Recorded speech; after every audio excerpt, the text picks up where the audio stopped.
Good morning everyone.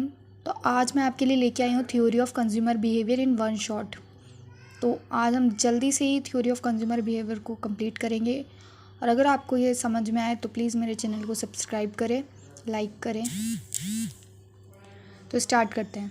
Consumer वो होता है कि जो कंज्यूम करता है गुड्स को, वो होता है कंज्यूमर। और बिहेवियर जिस तरीके से वो एक्ट करता है। और जो कंज्यूमर बिहेवियर की स्टडी होती है उससे हम यूटिलिटी एनालिसिस से देखते हैं। यूटिलिटी क्या होती है, सबसे पहले हम ये देखेंगे। यूटिलिटी वो होती है जिससे हमें सेटिस्फैक्शन को मेज़र करने के लिए यूटिलिटी होती है। जैसे कि मैंने पूछा आपसे कि एक एप्पल खाया आपने तो उससे आपको कितनी सेटिस्फैक्शन मिली, तो आप ये नहीं बोलोगे एक सेटिस्फैक्शन मिली, आप बोलोगे मुझे एक यूटल्स मिली, क्योंकि यूटिलिटी को हम यूटल्स में मेज़र करते हैं। यूटिलिटी को हम सेटिस्फैक्शन ही कहते हैं। जो हमें सेटिस्फैक्शन मिलती है किसी चीज़ को खाने से, किसी चीज़ को पहनने से, कोई भी चीज़ करने से, वही होती है utility. Features of utility. Utility subjective in case, क्योंकि पर्सन टू पर्सन डिपेंड होती है, क्योंकि किसी की सोच अलग है, किसी की पसंद अलग है, सबका टेस्ट अलग होता है, तो यूटिलिटी डिफ़र होती है। Time to time, place to place भी डिफ़र होती है, क्योंकि अलग अलग टाइम पे अलग अलग चीज़ अच्छी लगती है। जैसे कि गर्मियों में आइसक्रीम और सर्दियों में गर्म चीज़ अच्छी लगती है। Utility is not essential useful. जैसे कि ज़रूरी नहीं है कि यूटिलिटी हमारे लिए हेल्पफुल हो, क्योंकि जैसे कि लीकर है, वाइन है, तो वो हमारे लिए यूज़फुल थोड़ी ना होती है, पर फिर भी लेते हैं ना। तो वही है, जैसे कि अभी जिसको लीकर पसंद है उसके लिए यूटिलिटी हाई होगी, पर जिसको नहीं है उसके लिए यूटिलिटी लो ही होगी।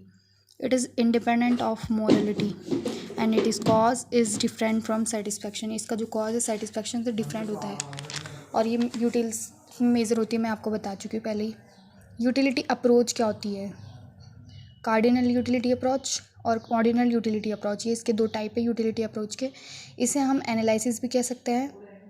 और कार्डिनल यूटिलिटी अप्रोच जो होती है वो नंबर्स में मेज़र होती है, जैसे कि 1 2 3 ऐसे हम कह सकते हैं। और ऑर्डिनल यूटिलिटी प्रेफरेंस, जैसे कि ये ज़्यादा अच्छा है या वो ज़्यादा अच्छा है, प्रेफरेंस से। Cardinal utility approach law of DMU पढ़ेंगे इसके अंदर हम। और इसके अंदर हम पढ़ेंगे ऑर्डिनल में आईसी कर्व एनालिसिस। यूटिलिटी के दो टाइप्स है, टोटल यूटिलिटी और मार्जिनल यूटिलिटी।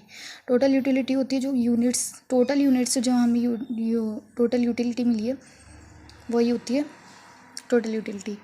और मार्जिन यूटिलिटी जो कि एक्स्ट्रा किसी चीज़ को कंज्यूम करने से जो यूटिलिटी मिली है वो होती है मार्जिनल यूटिलिटी। जैसे इसका जो फॉर्मूला है वो है TUN माइनस TUN माइनस 1। और हम ये देख सकते हैं एग्जांपल के तौर पे कि पहली यूनिट से हमें टोटल यूटिलिटी मिली है 10 और MU मिला है 10। फिर अगली यूनिट जब हमने की तो 8 का एडिशन हुआ, तो जो वो 8 का एडिशन हुआ है ना, वही है मार्जिनल यूटिलिटी। ये इसका ग्राफ है।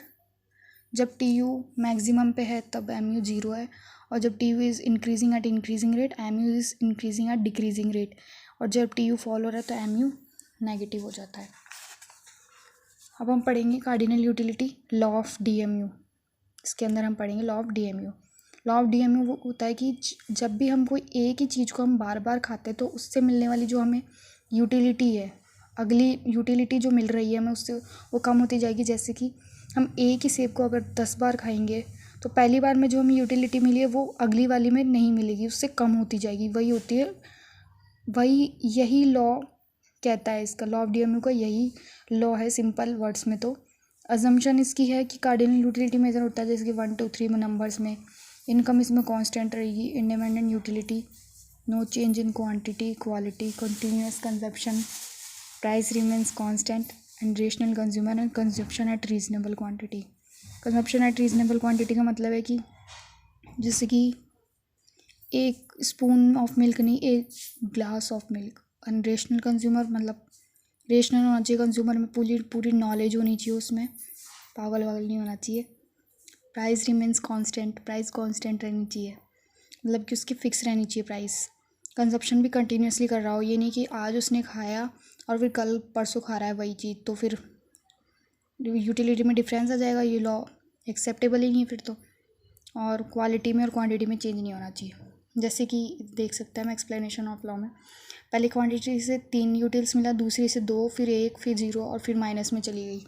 तो ये देखो हम MU का देख सकते हैं ग्राफ, डाउनवर्ड स्लोपिंग है ना, इस तरीके से बनेगा। फिर एग्ज़ाम में आप ऐसा एक्सप्लेनेशन करके आ सकते हैं ताकि एग्जामिनर को अच्छा लगे। पर इसके कुछ एक्सेप्शन भी है, जैसे कि MU मतलब जब एम यू एक्सेप्शन कैसे होगा, जब लॉ तो ऐसा कहता है कि भाई कि क्वांटिटी का अगर हम कंजप्शन ज़्यादा करेंगे तो एम यू कम होगा, पर इसमें क्वांटिटी का कंजप्शन ज़्यादा करेंगे तो एम यू ज़्यादा होगा, ये एक्सेप्शन हो गया। क्यूरियस और रेयर थिंग्स में, जैसे कि हमें सोना सबको ही पसंद है, अगर हम सोना एक कॉइन मिला तो हम उसकी और ऐसे करेंगे भाई हमें और मिले। कई मूवीज़ में देखा होगा, एक सिक्का मिलता है सोने का, फिर वो उसके आगे जाता है, फिर और मिलते हैं।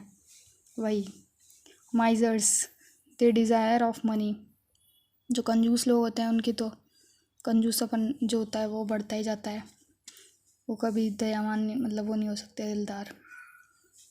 गुड बुक्स और पोएम, जैसे कि किसी को पढ़ने की बहुत अच्छी मतलब कोई बहुत ज़्यादा पढ़ना चाहता है, वो उसको रीडिंग का शौक़ है, तो वो पोएम वगैरह पढ़ेगा तो उससे और होएगा कि भाई और पढ़ूँ मैं, वैसे तो यूटिलिटी बढ़ती जाएगी उसकी।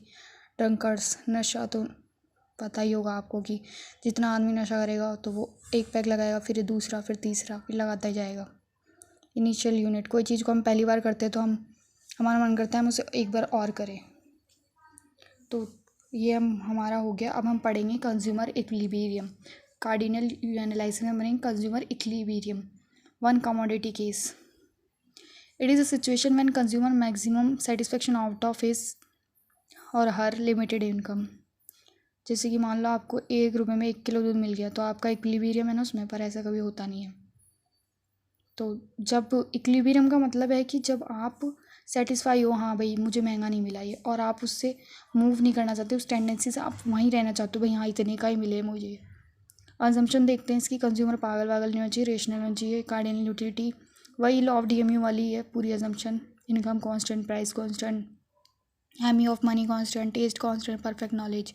इसमें जो मार्जिनल यूटिलिटी है हमारी वो प्राइस के इक्वल आ जानी चाहिए, जो मतलब अगली यूटिलिटी तो मिल रही है प्राइस के इक्वल आ जानी चाहिए। जैसे कि यहाँ पे है, पहले से मिली है हमें 25, फिर 5 रुपये तो प्राइस है इसकी फिक्स, फिर मिली हमें 15, फिर मिली हमें 10, फिर 8, फिर ये देखो 5 आ गया। तो ये देखो इसका ग्राफ, ये दूसरा ग्राफ है, हाँ ये वाला है इसका एग्जाम्पल। तो यहाँ पे देखिए 2 आ गया ना, तो यहाँ पे ग्राफ में भी देखिए, तो ये जो है 2 और 2 पे जो मर्ज हो रहा है वह इसका इक्विलिब्रियम होगा।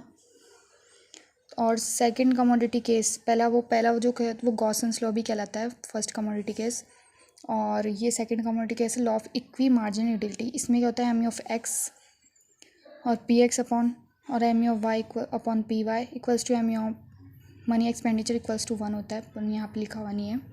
Consumer will be in equilibrium when he distribute unit of commodity in different uses in such way that mu equal in each case।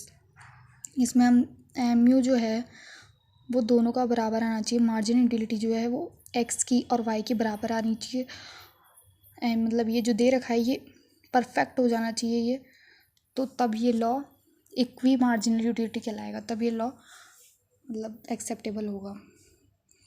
तो ये देखिए quantity of M U of X, M U of Y, तो ये दे रखी है यहाँ पे 10, 8, 6, 4, 2, 8, 6, 4, 2, 1। या तो ये एग्जांपल देख लीजिए या फिर ये वाला देख लीजिए आप। यूनिट है 1, 2, 3, 4, 5, 6 तक है। एम यू ऑफ एक्स हमें दे रखा है, एम यू वाई भी हमें दे रखा है, और प्राइस ऑफ एक्स वो है 10 रुपीज़ और प्राइस ऑफ वाई जो है 5 रुपीज़ है। तो ये देखिए ये आ जाएगा, तो कब कब ये बराबर आ रहे हैं, तो देखिए 7, 7, 6, 6, 5, यहाँ पे 4 है, 4 नहीं है तो इक्वल भी नहीं होगा। तो हमने जो वो मनी इनकम ली है हमारी वो 60 ली है, कांस्टेंट है ना, तो 60 ली है, तो कौन से कॉम्बिनेशन से 60 आ सकता है, तो कौन से कॉम्बिनेशन से आ रहा है यहाँ पे करके देखना है आपको, मैंने डायरेक्ट कर दिया है। लास्ट वाला जो है 5, 5 उसमें आ रहा है 60, तो यहीं हमारा इक्विलिब्रियम आ जाएगा। इसका ग्राफ आप बनाए तो बना सकते हैं, नहीं तो कोई ज़रूरी नहीं है। अब हम लास्ट देखते हैं indifference curve theory. Indifference curve theory वो है जिसमें कॉम्बिनेशन होता है 2 गुड्स का, और उसमें जो हमारा लेवल ऑफ सेटिस्फेक्शन है वो सेम मिलेगा हर लेवल पे, वही होता है indifference curve theory. Combination ABCD, food, clothing और MRS।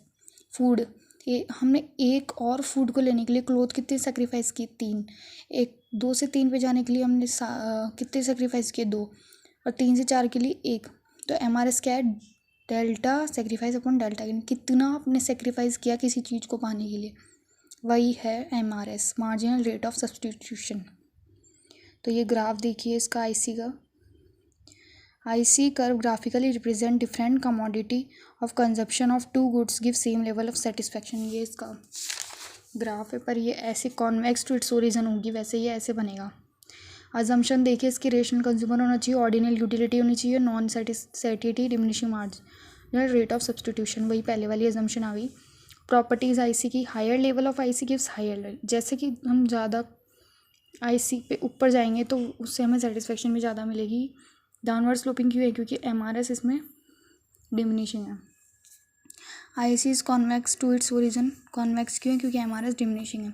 इंटरसेक्ट नहीं करेगी, अगर इंटरसेक्ट कर देगी तो इक्विलिब्रियम मर्ज हो जाएगा ना, इसीलिए। और IC never touch it's both axis, क्योंकि टच कर जाएगी तो जीरो हो जाएगा ना इक्विलिब्रियम, फिर तो वो अलग कॉम्बिनेशन तो रहेगा ही नहीं, वो तो एक सिंगल यूनिट का वो रह जाएगा, सिंगल यूनिट की यूटिलिटी रह जाएगी।